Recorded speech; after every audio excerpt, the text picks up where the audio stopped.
नमस्कार विद्यार्थी मित्रांनो, ग्रो अकॅडमी या युट्यूब चॅनलवर तुमचे मनापासून स्वागत आहे। विद्यार्थी मित्रांनो, टीईटीची तयारी करत असाल विद्यार्थ्यांना एक प्रश्न विचारला होता मी आणि त्याच्यावर एक वोटिंग झालं विद्यार्थी मित्रांनो की आपल्या चॅनलवर किती लोकांना कोणता विषय अवघड जातोय आणि शिक्षक होण्याची इच्छा किती लोकांमध्ये आहे।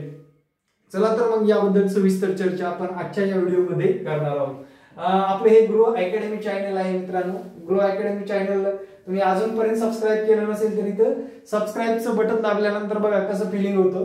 तर अशा पद्धतीने तुम्ही अनसबस्क्राइब करतो मी याला अगोदर, आणि सबस्क्राइब केल्यानंतर बघा फिलिंग एकदम कडक मध्ये एकदम स्टार यायला लागतात। एकदा सबस्क्राइबचं तुम्ही सुद्धा बटन दाबायचं आहे सर्च करून चॅनलला।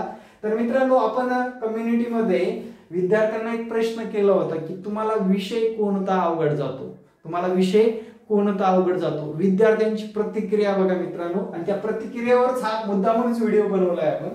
का तर विद्यार्थी मित्रांनो, साधारणपणे आता मी इथे क्लिक करून घेतो तर आपल्या चॅनलवर 71% लोकांना, साधारण 71% लोकांना शिक्षक व्हायला आवडते। बस त्याच्यासाठीच आपलं चॅनल सबस्क्राइब केलेलं आहे। मग मित्रांनो, आपल्या चॅनलवर सर्वाधिक लोक कोणते आहेत? शिक्षक होण्यासाठी जॉईन झालेले, शिक्षक होण्यासाठी जॉईन झालेले। आणि त्यांना दुसरा एक प्रश्न विचारला होता, किती लोकांनी वोट केले? साधारणपणे 2300 लोकांनी वोट केले। त्यापैकी सर्वाधिक 71% लोक काय म्हणतात की आम्हाला या चॅनलच्या माध्यमातून शिक्षक भरती बद्दलचं प्रत्येक अपडेट आणि शिकवलं जावं यासाठी त्यांनी चॅनल सबस्क्राइब केलेलं आहे। निराशा नाही, नक्कीच अशा बाळगा मित्रांनो, चॅनलवर अधिकचीच माहिती भेटणार तुम्हाला, कमी माहिती अजिबात भेटणार नाही। चला, त्यानंतरचा महत्त्वाचा दुसरा मुद्दा म्हणजे आता विद्यार्थी मित्रांनो, दुसरा प्रश्न विचारला होता, टीईटी परीक्षा आगामी काळामध्ये आहे, बरोबर? याच्यासाठी 2300 लोकांनी वोटिंग केले। इथं सुद्धा साधारण 2300+ लोकांनी वोटिंग केलेलं आहे। टीईटी परीक्षेचा अतिशय अवघड जाणारा विषय तुमचा कोणता, असा प्रश्न विचारला होता।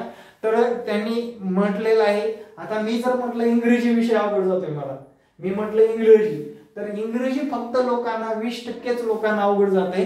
त्यांचा मेजर प्रॉब्लेम कोणत्या विषयाचा आहे? अंकगणित या विषयाचा आहे। कुठला? अंकगणित या विषयाचा आहे।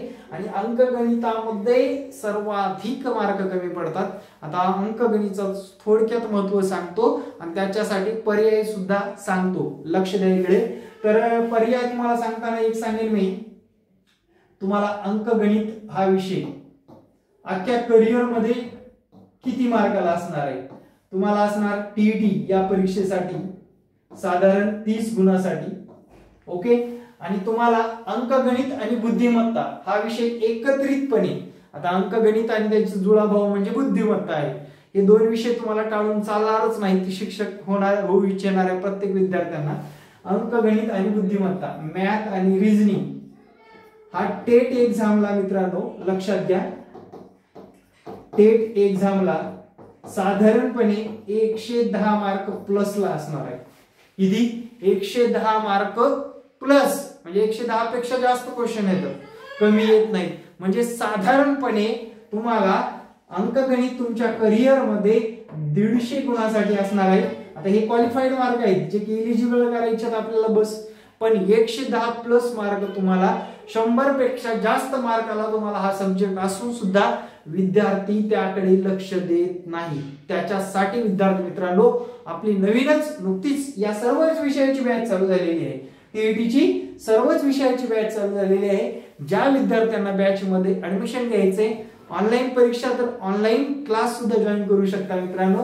त्यासाठी माझा संपर्क क्रमांक देतो, 9665484048 या संपर्क क्रमांकावर संपर्क साधायचे। शक्यतो व्हॉट्सअप करा आणि विद्यार्थी मित्रांनो, ऑनलाईन क्लासची सर्व माहिती मिळवू शकता। आणि तुम्हाला लक्षात घ्या, सिलेबस किंवा टीईटी बद्दल कुठल्या अडचणी मला कमेंट मध्ये सांगत चला। आणि विद्यार्थी मित्रांनो, आगामी काळामध्ये परीक्षा 100% होणार आहे।